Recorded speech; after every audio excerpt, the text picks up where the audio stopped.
Olá, pessoal. Vamos falar um pouco sobre as questões discursivas. O que a gente, enquanto professores, eu, especialmente enquanto professor, espero de questões discursivas.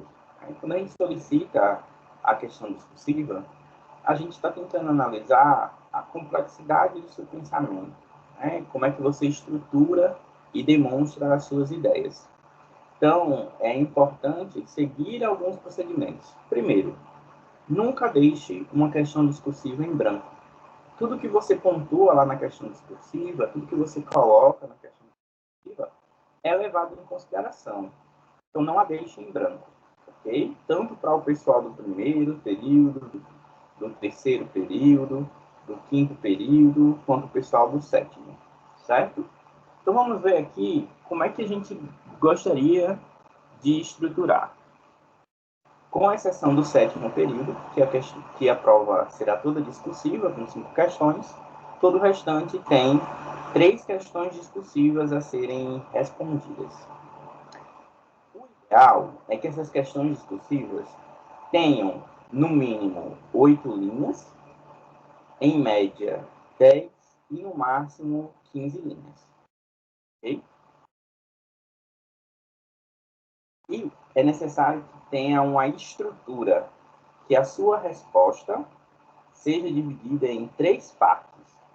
Uma introdução, onde você apresenta a temática geral, a ideia que você vai defender, e, de preferência, partir de uma alusão histórica, um evento histórico significativo, ou de um exemplo da realidade para poder discutir.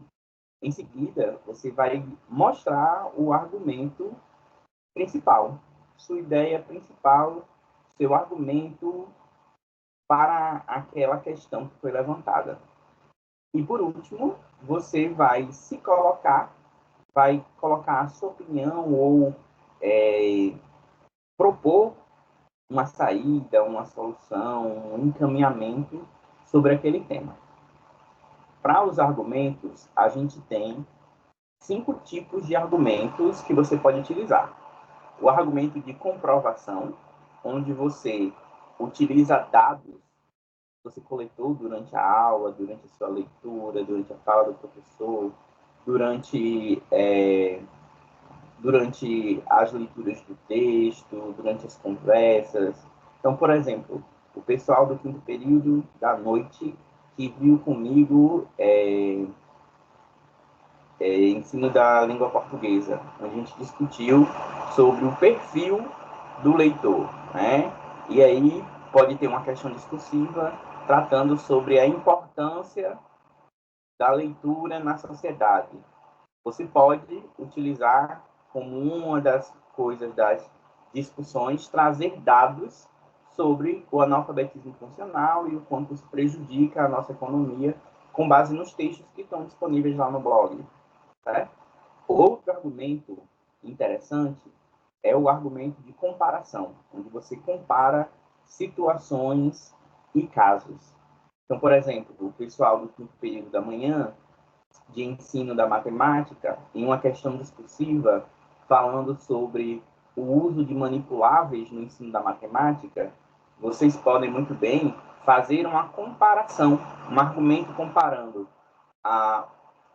o uso do ábaco e sem o uso do ábaco. Né? Outra que é muito recorrente, é a mais comum e talvez a mais desejada por nós professores, é o uso da figura de autoridade, né? Usar a citação de uma autoridade no assunto. Quem são essas autoridades? Os autores dos textos que nós disponibilizamos para vocês. Né? Então, é uma felicidade muito grande quando a gente está fazendo uma questão discursiva e o aluno coloca lá, não, segundo o autor tal, segundo o texto tal, lido na disciplina, corrobora, concorda, afirma, comprova determinado ponto, determinada questão.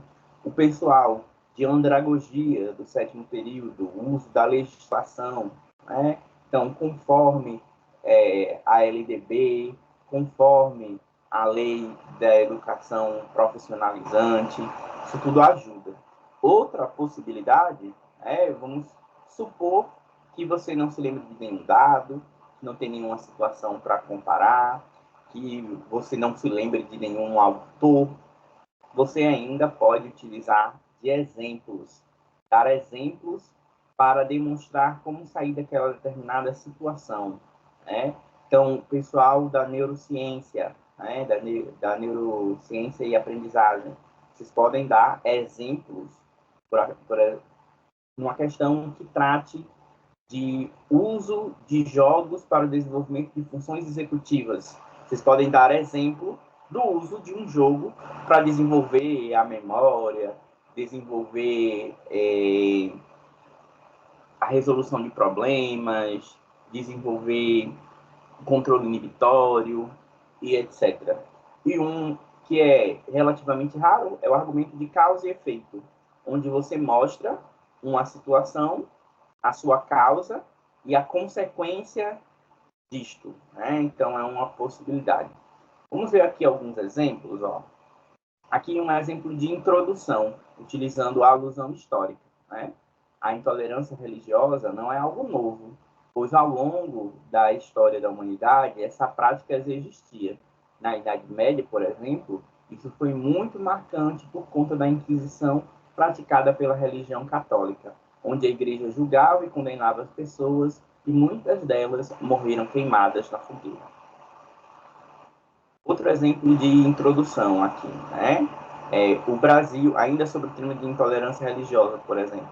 O Brasil é considerado um país laico, mas atualmente o que vem sendo noticiado é bem diferente. A cada dia, presenciamos casos de discriminação, intolerância e até mesmo atos violentos sofridos por algumas religiões. Desenvolvimento, né? Então, a introdução eu apresento de uma maneira geral, eu trago uma situação sobre o tema, eu trago um dado histórico, eu trago um contexto. E depois eu desenvolvo, eu apresento o meu argumento, né? Então, aqui, ó, um argumento sobre a importância de combater as fake news e como essas fake news são utilizadas dentro da política. Então, o exemplo vem dizendo o seguinte: as últimas eleições no Brasil vêm sendo marcadas pela fake news. E muitos políticos conseguiram ganhar as eleições com a ajuda delas. Mas essa prática não é nova, ela já é antiga aqui no país. Como exemplo a esse fato, pode-se recordar que antes de implementarem a ditadura no Brasil em 1964, os militares brasileiros, junto com o governo norte-americano, espalharam notícias falsas para desestabilizar o governo vigente na época. Um exemplo de conclusão. Então, aqui, logo, a fim de garantir aqui uma conclusão sobre educação inclusiva. Então, no final, estabelece uma proposta.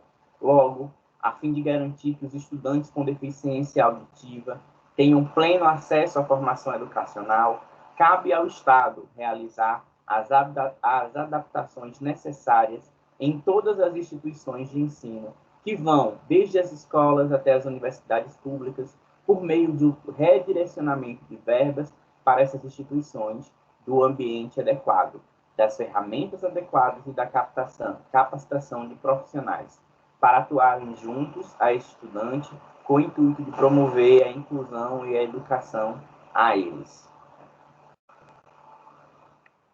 Aqui um exemplo de argumento de comprovação, uso de dados, né?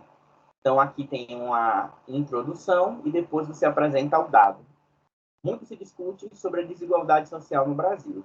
Segundo pesquisas realizadas pelo IBGE, as pessoas pretas ou pardas são as que mais sofrem no país com a falta de oportunidade e má distribuição de renda, embora representem a maioria da população, 50,8%, e da força de trabalho brasileira, 54,9%, apenas 29,9% dessas pessoas ocupam cargos de liderança. Então, aqui é um argumento baseado em dados. Aqui um argumento por comparação, aqui comparando a ideia da vacinação.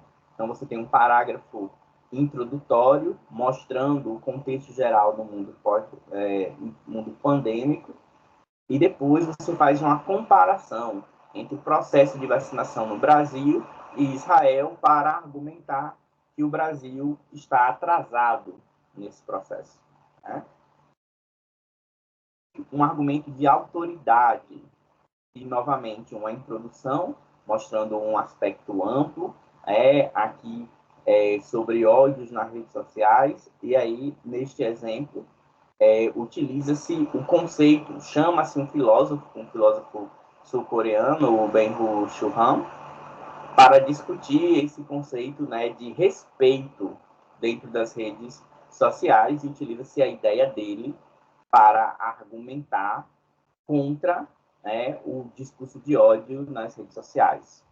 Aqui o de exemplos, ainda pegando aquele das fake news, né, durante o governo militar e durante as eleições de 2018 e as eleições de 2022. Né? Então, aqui é um exemplo de um fato que aconteceu, que fortalece o argumento de que as fake news não são recentes, são antigas e são prejudiciais à democracia.